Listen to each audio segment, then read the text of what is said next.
"Mrs. B ought to do fine," she said, taking some almond oil from her bag and rubbing her hands clean with it. "Shortens things up." "Mrs. B, then?" A servant appeared with a pressed apron for the midwife, which she wrapped around her own dumpling of a stomach and tied at the back. She removed the woman's slippers, squeezing the arch of each foot before lifting her legs onto the bed, then laid her palms on the great taut womb and closed her eyes as a way of gathering all her senses to feel the child inside. Satisfied that the baby had fallen down proper and head first, she sat on the edge of the bed to raise the missus's knees to a slight bend, rolled her gown to the crest of them, pulled off her underthings, and lightly pressed her legs apart. They had the give of a woman who'd done this before. As the midwife inquired into her case, dilated only 1 finger's worth across, the pregnant woman exhaled a slow breath and talked to the ceiling. "I told Mr. Godwin over breakfast I had no doubt of seeing the animal today, but that I must wait for you to guess the hour. I think he was somewhat alarmed at the prospect of it all, but relieved when I sent him away, though I promised I'd send word throughout the day."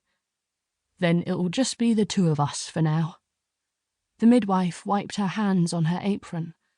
The custom of gathering a gaggle of female relatives and friends, as far as she was concerned, did nothing to serve the cause or the patient.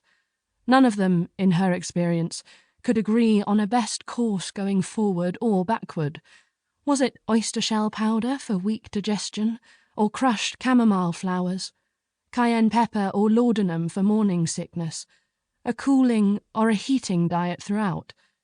Mrs. B had seen too many women living like a horse on grassy food and water. If a woman's pains weren't strong enough, her attendants promoted large quantities of strong liquors and, if very strong, even more. The only thing worse, in her mind, was the calling of a doctor, who was always quick with the forceps and short on patience with a woman in pain. "We ought to have a good long time together, looks as if," said Mrs. B, rolling the woman's gown back over her calves. "Are you sure?" "We must have a little patience." "Those were my mother's words to me as she was dying." "'Tis true, coming or going." The midwife gave her a quick pat on the bodice of her dress. "Let's get you out of this into something easier." The woman signalled toward a wardrobe, where Mrs. B found a clean, pressed chemise, not a single heavy bedgown in sight, typical for lying in, but much too warm. She was of the view that nothing should be added to dress or bedclothes that the patient wasn't accustomed to in perfect health. When she turned back, the woman was on her feet, arms surrendered to the ceiling, at ease in her body. Her hair was all soft chestnut curls, brown eyes to match, her figure like a bulging flower vase. "Not to worry," said the midwife, undoing the gown at the back and coiling it up over her belly, head and arms. "Everything's in a fair way. You'll meet her soon enough." In seconds, the new garment replaced the old. "Her?"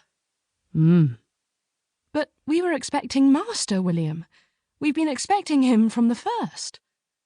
All the bending and up and down had Mrs. B blotchy in the face. She stopped to blow a few strands of hair away and saw the surprise on her patient's face. "Everyone does, expect a boy. But you're fleshy all over, not just out front. Feet nice and warm, skin smooth as a plum." The midwife put her hands on her hips to squint at the woman's eyes. "Pupils closed up and small." She put her nose in the air and took a satisfied sniff. "But it's that smell of apple dumplings gives her away. You've a yen for sweets. That means a girl. Who'll take her time with you, upon my word." Mrs. B bent over for her bag. She set the gin and satchel on a near table and began unpacking. "Another girl," said the woman, almost under her breath, "in this world." Something in the cadence of her voice made Mrs. B turn to take her in. The missus had